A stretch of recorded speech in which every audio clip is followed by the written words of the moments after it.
الحمد لله رب العالمين وصلى الله وسلم على نبينا ومولانا محمد وعلى آله وصحبه أجمعين اما بعد. اس سے پہلے اور اس سے پہلے کی نشستوں میں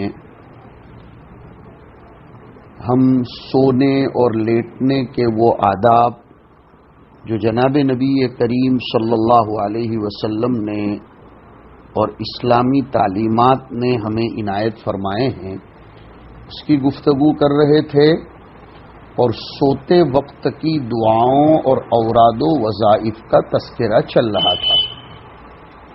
تو اب آگے سنیے. حضرت ابو ہریرہ رضی اللہ تعالی عنہ نبی کریم صلی اللہ علیہ وسلم کی روایت نقل فرماتے ہیں کہ جب حضور رات کے وقت اپنے بستر پر لیٹنے کے لیے تشریف لے جاتے تو یہ دعا پڑھتے تھے: اللہم رب السماوات ورب الارض ورب کل شیء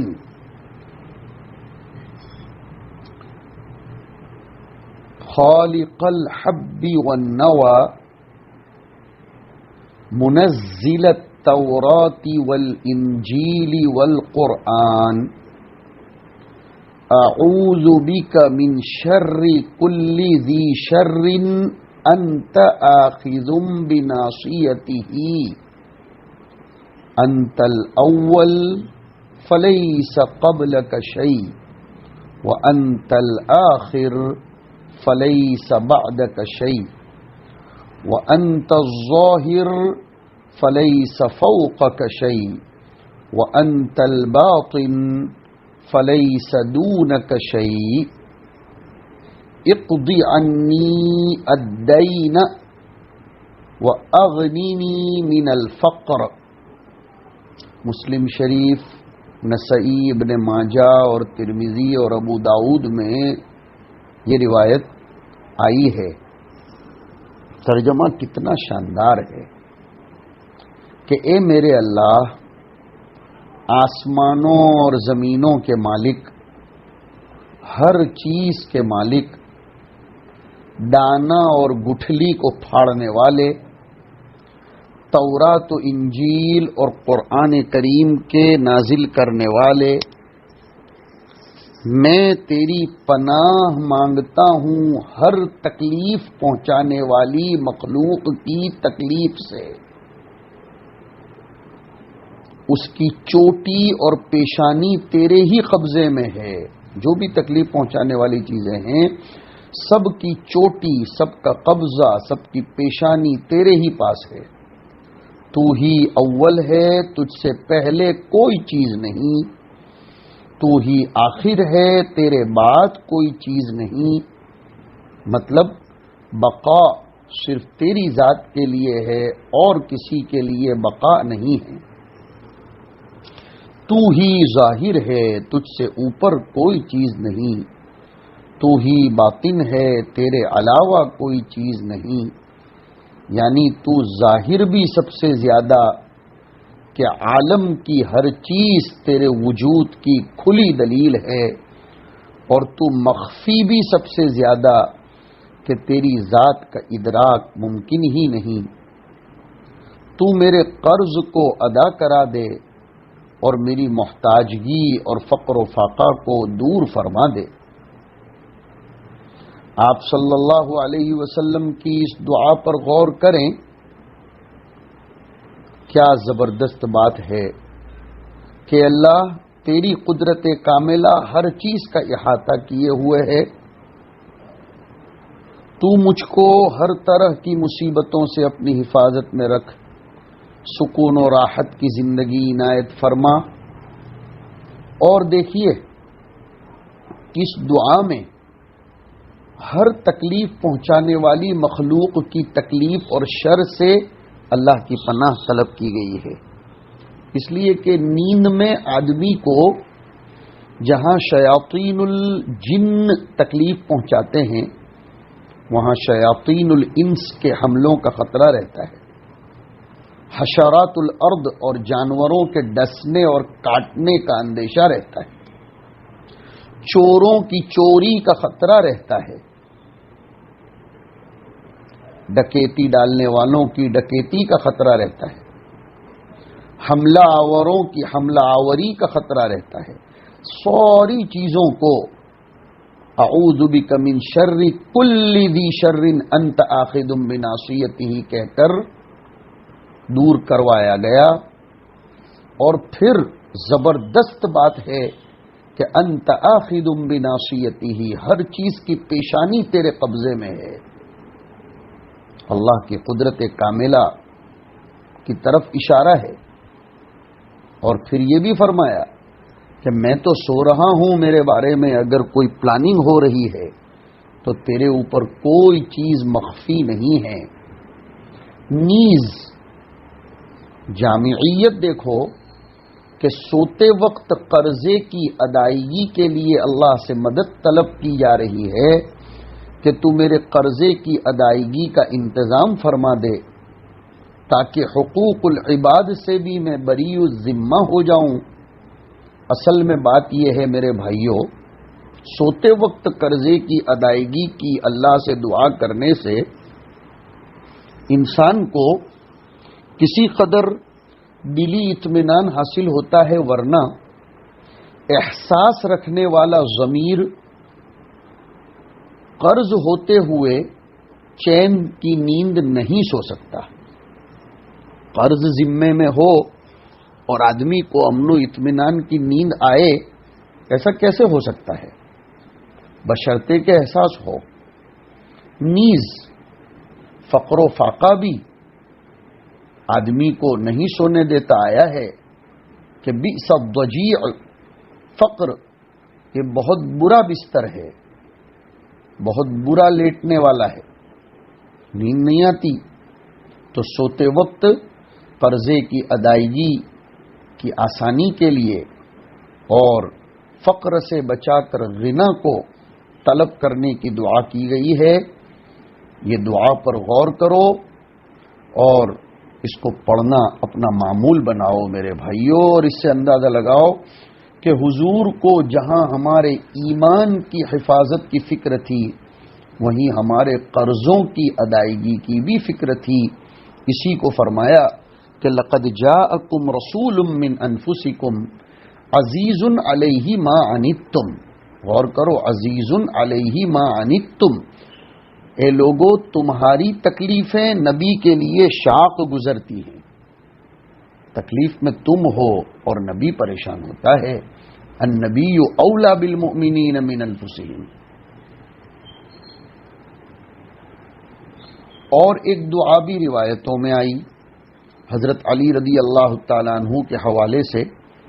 حضرت علی فرماتے ہیں کہ حضور اکرم صلی اللہ علیہ وسلم روایت کرتے ہیں کہ آپ علیہ الصلاۃ والسلام رات کو اپنے سونے کے وقت یہ دعا پڑھتے تھے، اللہم انی اعوذ بوجہک الکریم وکلماتک التامۃ من شر ما انت آخذ بناصیتہ، اللہم انت تکشف المغرم والمأثم، اللہم لا یہزم جندک ولا یتخلف وعدک ولا ينفع ذا الجد منك الجد سبحانك وبحمدك۔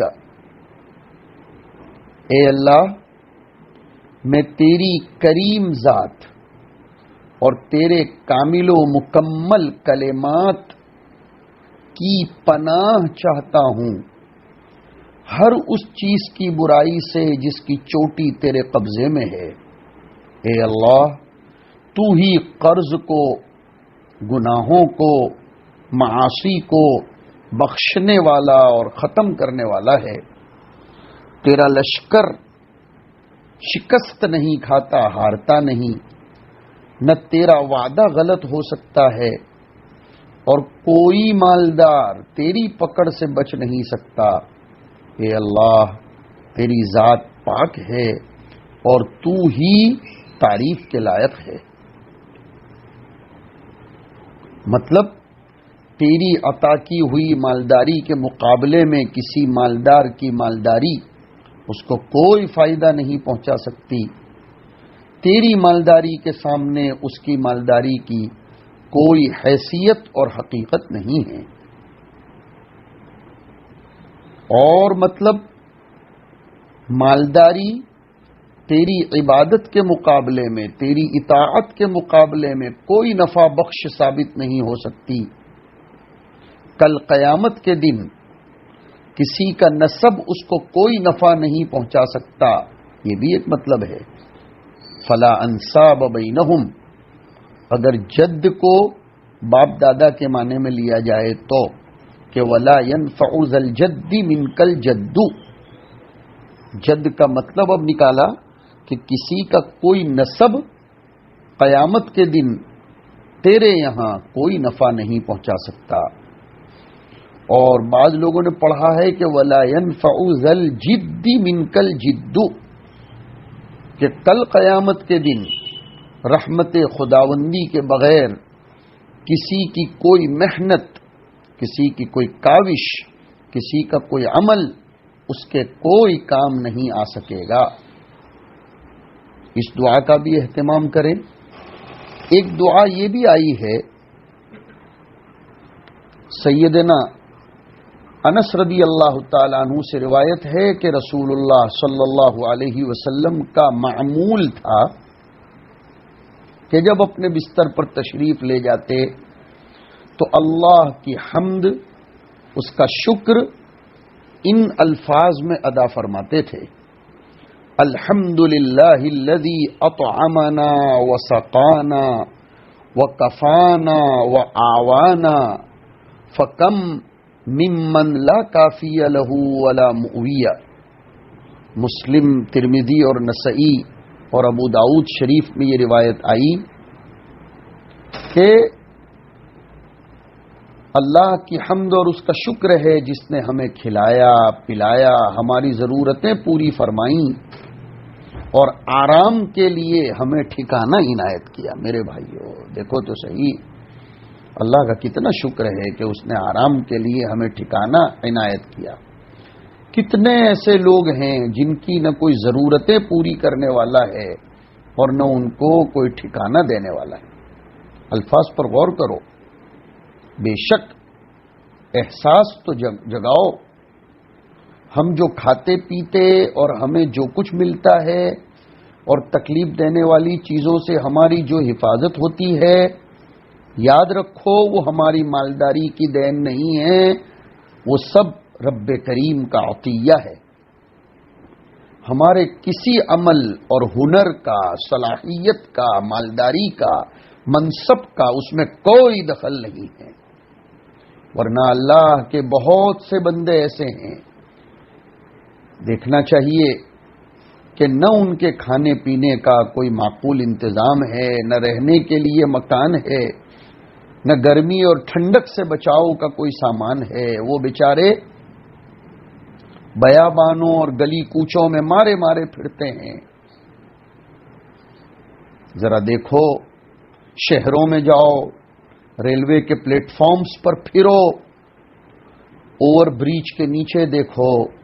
میں نے خود دیکھا بہت سے بڑے بڑے شہروں کی گلیوں میں، جھوپڑ پٹیوں میں، کہ لوگ جس لاری پر دن میں کاروبار کرتے ہیں اسی لاری پر رات میں بیچارے کھلے آسمان کے نیچے سو جاتے ہیں. کئی لوگ فٹ پاتھ پر رات گزارتے ہیں، کئی لوگ ٹرکوں کے نیچے اپنی پناہ بنا لیتے ہیں، اور اوور بریج کے نیچے تو ہزاروں لوگ اپنی زندگی گزارتے ہیں، وہیں سوتے ہیں. صبح اٹھ کر وہیں اپنا لکڑی مٹی کا چولہا جلا کر اپنی خورد و نوش کا انتظام کرتے ہیں. اور کبھی سیر کرو ریلوے کے پلیٹ فارم کی، رات میں کئی لوگ وہاں سوئے ہوئے اپنے شب و روز کو بتاتے ہیں.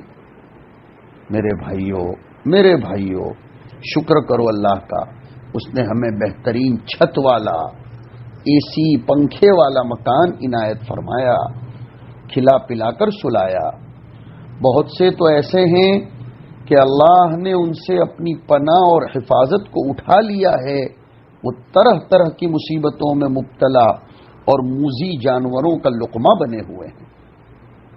اس لیے قابل حمد و ستائش صرف اسی ذات کو مانا جائے گا، اسی کی حمد و ستائش کی جائے گی کہ اس نے ہمیں اپنی حفاظت و پناہ میں رکھا، ہماری تمام ضروریات کی کفالت فرمائی۔ سوتے وقت اگر یہ دعا پڑھ لی جاتی ہے تو ان تمام نعمتوں کا شکریہ ادا کر دینا ہوتا ہے جن سے بندے نے فائدہ اٹھایا ہے، اور بندہ جب اپنے سے نیچے درجے کے لوگوں کا احساس رکھتا ہے تو اس کو اطمینان کی نیند بھی آتی ہے۔ یہ فلسفہ بھی سمجھنا چاہیے کہ جب سوتے وقت وہ یہ سوچے گا کہ کئی لوگوں کے پاس تو سر ڈھانپنے کے لیے چھت بھی نہیں ہے، تکلیف دہ چیزوں سے حفاظت کے لیے پناہ گاہ بھی نہیں ہے، تو پھر وہ اطمینان کی نیند سوئے گا۔ لیکن اگر وہ اپنے سے اوپر کے لوگوں کا تصور کرے گا تو پھر ناشکری کا عالم ہوگا، بے چینی کے عالم میں سو بھی نہیں پائے گا۔ تو یہ فلسفی بھی ہے اس میں کہ سوتے وقت اگر اپنے کو میسر شدہ نعمتیں کمپیر ٹو اپنے سے لوور کلاس کو دیکھا جائے تو اطمینان کی کیفیت حاصل ہوتی ہے، چین کی نیند بھی آتی ہے۔ بڑی جامع دعا ہے۔ ایک دعا اور بھی آئی، حضرت ابو الازہر انماری کہتے ہیں کہ رسول اللہ صلی اللہ علیہ وسلم سونے کے لیے رات کے وقت جب اپنے بستر پر تشریف لاتے تو یہ دعا پڑھتے تھے، بسم اللہ وضعت جنبی اللہم اغفر لی ذنبی واخسأ شیطانی وفک رہانی وجعلنی فی الندی الاعلی۔ میں اپنے پہلو کو اللہ کے نام پر رکھتا ہوں، اے اللہ تو میرے گناہوں سے میری مغفرت فرما دے، شیطان کو مجھ سے دور کر دے، میری گردن کو آزاد کر دے اور مجھ کو ملأ اعلی کی مجلس میں شامل فرما دے۔ حضور صلی اللہ علیہ وسلم صغیرہ کبیرہ ہر قسم کے گناہوں سے معصوم تھے۔ میں نے اس سے پہلے بتایا تھا، آپ کا گناہوں سے مغفرت طلب کرنا یا تو ترقی درجات کے معنی میں ہے، یا گناہ سے مراد وہ کام ہیں جو خود تو درست ہیں مگر آپ ان کو اپنی شان عالی سے فروتر اور نیچے سمجھتے ہوں۔ سب سے اچھی بات تو یہ ہے کہ اظہار تواضع کے لیے اور امت کو تعلیم دینے کے لیے کہ جب میں گناہوں سے معصوم ہونے کے باوجود مغفرت طلب کرتا رہتا ہوں تو تم تو گناہوں سے لت پت ہو، کثرت سے مغفرت طلب کرتے رہو۔ اور ایک لفظ اس دعا میں آیا وخسأ شیطانی، شیطان کو مجھ سے دور کر دے۔ یہاں وہ جنات بھی دور کرنے مقصود ہیں جو بطور قرین ہر انسان کے ساتھ لگا ہوا ہے۔ مطلب یہ ہے کہ باری تعالی تو شیطان کو، جنات کو، میرے قرین سوء کو مجھ پر قابو نہ دے کر اس کے اغوا اور اس کے کڈنپ سے مجھ کو محفوظ فرما دے اور اسے ذلیل و خوار کر کے مجھ سے دور فرما دے، جیسے کتے کو دھتکار کر دور کر دیا جاتا ہے۔ اور ایک لفظ کتنا اچھا آیا اس دعا میں، وفک رہانی، میری گردن کو آزاد کر دے، یعنی ہر قسم کے غم، تکلیف، غصہ، پریشانی، قرضہ وغیرہ سے مجھ کو آزاد کر دے، اور مجھے کسی کا مرہون منت نہ بنا کہ میری گردن کسی کے احسان تلے دبی رہے، مجھ کو تو آزاد بنا، مستقل بنا۔ سنو تو صحیح، آدمی جب کسی کے احسان تلے لطپت ہوتا ہے تو اس کی نگاہیں جھکی ہوئی ہوتی ہیں۔ حضور اپنے امتیوں کو لوگوں کے احسانوں سے آزاد کرا کر استقلال عنایت فرمانا چاہتے ہیں۔ مجھے کسی کا مرہون منت نہ بنا، کسی کے احسانوں کا غلام نہ بنا، میری گردن کو آزاد فرما دے، نیز میری گردن کو جہنم کے آگ سے بھی آزاد فرما دے، اور مجھ کو ملائے اعلیٰ کی مجلس میں شامل فرما دے۔ یعنی ملائکہ مقربین کی مجلس میں۔ کیا مطلب؟ ملائکہ مقربین کی طرح تو مجھ کو بھی اپنا مقرب بارگاہ بنا لے اور ملائے اعلیٰ کی ہم نشینی عنایت فرما۔ رسول اللہ صلی اللہ علیہ وسلم قرب خداوندی کے سب سے اعلیٰ مقام پر فائز ہیں۔ ارشاد باری تعالی ہے، ثم دنا فتدلی فکان قاب قوسین او ادنا۔ اس کے بعد بھی حضور کا یہ دعا کرنا کمال عبدیت کی وجہ سے ہے۔ اور ایک وظیفہ بھی سوتے وقت بتلایا گیا۔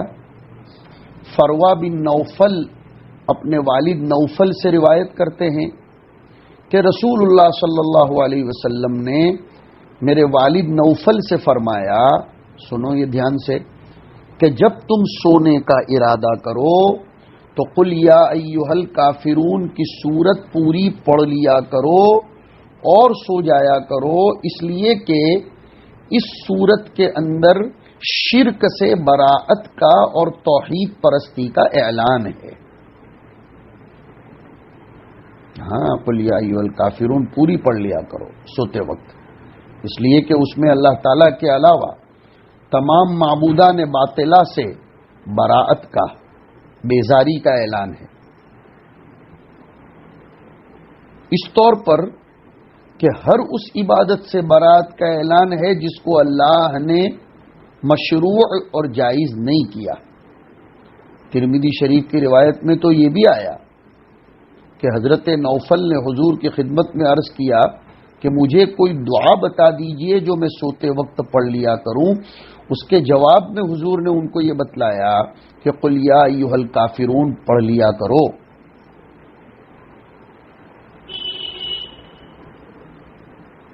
اس کا اہتمام کرنا چاہیے۔ ایک روایت میں قل یا ایھا الکافرون کے علاوہ دوسری صورتیں پڑھنے کا بھی ذکر آیا، میں سناتا ہوں۔ حضرت عائشہ کہتی ہیں، بخاری، مسلم، ترمذی اور نسائی کی روایت میں آیا کہ حضور صلی اللہ علیہ وسلم کا پرماننٹ معمول تھا، دائمی یہ عمل تھا کہ رات کو سونے کے لیے جب کبھی بستر پر تشریف لے جاتے تو اپنی دونوں ہتھیلیوں کو جمع کر کے قل هو اللہ احد، قل اعوذ برب الفلق، قل اعوذ برب الناس پڑھ کر دونوں ہتھیلیوں میں پھونک مارتے، دم کرتے، پھر پورے بدن مبارک پر جہاں تک ہاتھ پہنچتا ان کو پھیر لیتے، پہلے سر اور چہرے پر اور جسم کے اگلے حصے پر پھیرتے، 3 مرتبہ یہ عمل فرماتے۔ تو دیکھو اوپر کی روایت میں قل یا ایھا الکافرون کا میں نے تذکرہ کیا، اور ابھی قل اعوذ برب الفلق، قل اعوذ برب الناس اور قل هو اللہ احد، جس کو ہم بولتے ہیں چاروں قل پڑھ لینا چاہیے۔ رسول اللہ صلی اللہ علیہ وسلم کا یہ عمل شیطان کے شر سے محفوظ رہنے کے لیے، حاسدین کے حسد سے بچنے کے لیے ہوا کرتا تھا۔ لہذا شیاطین کے شر و فساد اور حاسدین وغیرہ کے حسد سے محفوظ رہنے کے لیے ہر مومن کو یہ عمل کا اختیار کرنا لازم کر لینا چاہیے۔ صحابہ اور تابعین کا اس عمل کے استحباب پر اتفاق ہے، اور دوسروں کا علاج کرنے کے لیے جھاڑ پھونک کے طور پر بھی اس کا استعمال کر سکتے ہیں۔ دم کرنے کا ثبوت بھی اس سے ملتا ہے۔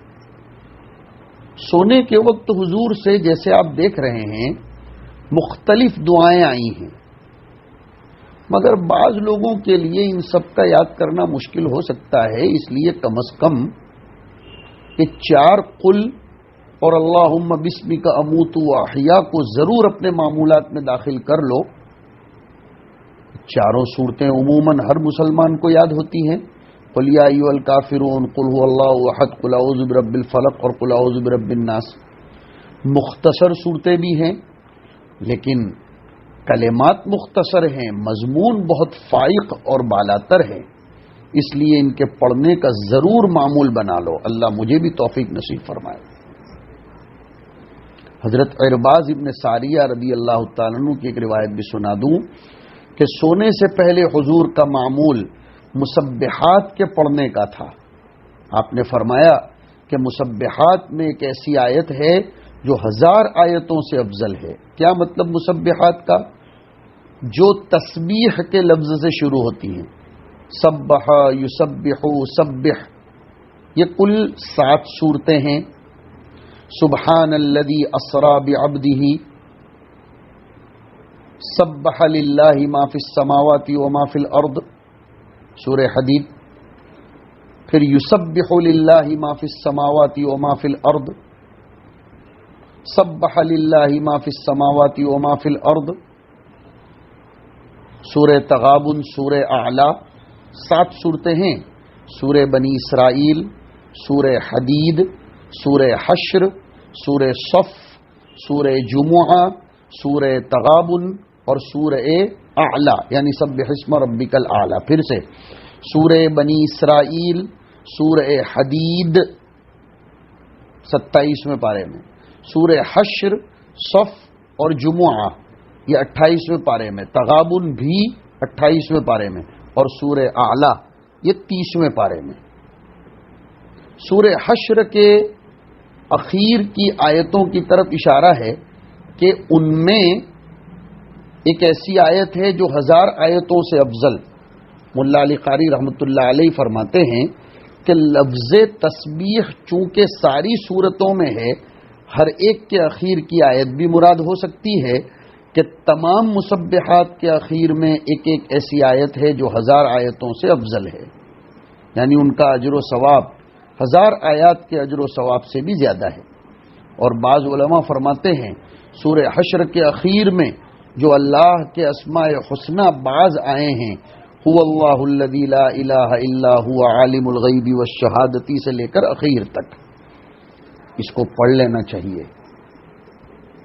اور ابن بریدہ کی ایک روایت آئی، عبداللہ ابن عمر نے ان سے بیان کیا کہ حضور رات کے وقت جب اپنے بستر پر تشریف لے جاتے تو یہ دعا پڑھتے، الحمدللہ الذی کفانی وآوانی واطعمنی وسقانی والذی من علی فافضل والذی اعطانی فاجزل الحمدللہ علی کل حال اللہ رب کل شیء وملیکہ والہ کل شیء اعوذ بک من النار۔